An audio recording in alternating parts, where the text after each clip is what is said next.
ladies and gentlemen, I'm excited to bring to you another strong conservative woman. The Honorable Lisa Posthumus Lyons was first elected in 2010 to the Michigan House. She chairs the House Education Committee and the Elections and Ethics Committee and serves on the committees on Financial Services, Insurance, Tax Policy, and the Legislative Council.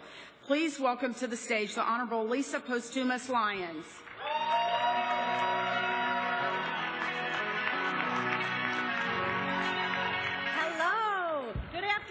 CPAC. I want to thank you for this honor. It's a pleasure to be here today.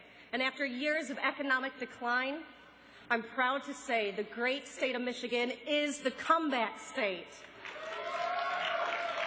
It's no national secret that the past decade hasn't been a positive one for us in Michigan. Under some of the most liberal leadership in the nation, we endured what has become known as Michigan's lost decade. We had the highest unemployment rate in the country for 4 consecutive years. We were the only state in America to lose population in the last census. The only business booming in our state was the moving industry. We had one of the dumbest corporate taxes that you could think of that sent our jobs to your states. Our story is absolutely one for Washington, D.C. to look at, but unfortunately, Barack Obama has gotten the wrong message. When he was elected in 2008, President-elect Obama had an economic summit in Chicago. For reasons I'll never be able to understand, he asked Michigan's liberal Democrat governor, Jennifer Granholm, yes, the failed TV host, to attend and sit right at the side of President-elect Obama and Vice President Biden. To see the president tell the nation that he was going to implement the same failed liberal policies that were tried and failed in Michigan was scary and mind-blowing. Michigan residents were stunned. As governor, Jennifer Granholm assured Michigan we would be blown away under her leadership. Yet we suffered under an unchecked liberal agenda, and we were blown away. Literally, our jobs, our education system, our spending, all blown away. In her final State of the State address, Granholm told us that there were no silver bullets and that Michigan's new leaders wouldn't have an answer to Michigan's problems. And as a young adult, I was disappointed in the squandered and absent leadership from my capital.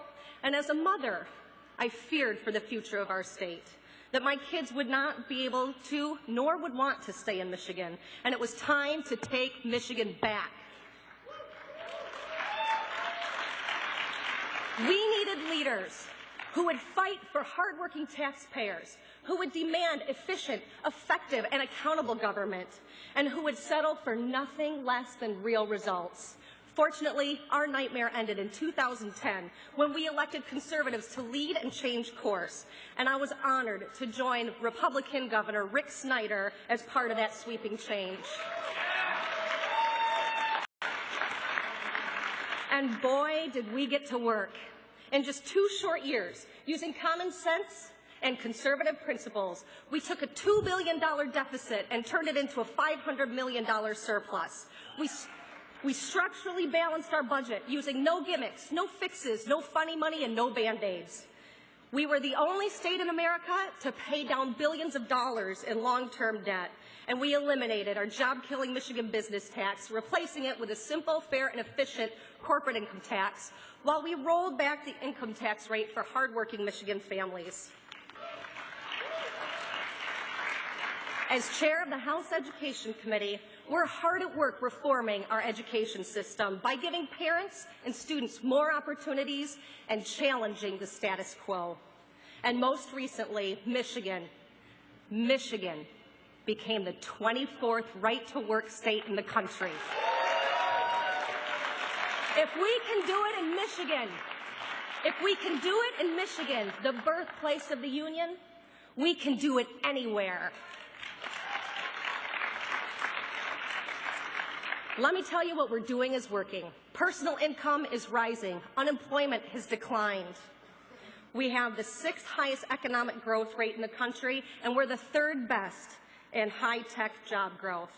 These results are real, and while we have watched our largest city struggle under decades of failed liberal policies, we are optimistic about the future of Michigan and the future of Detroit.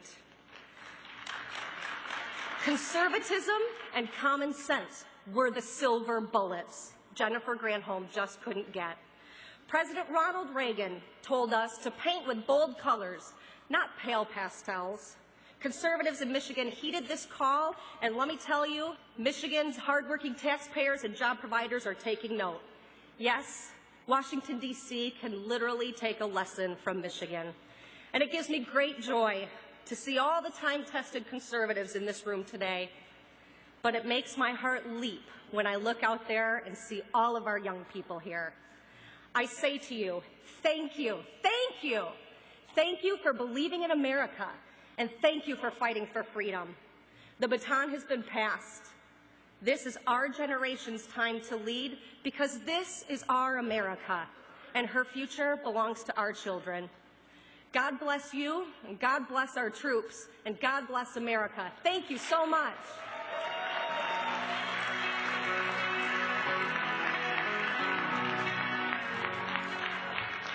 Wow.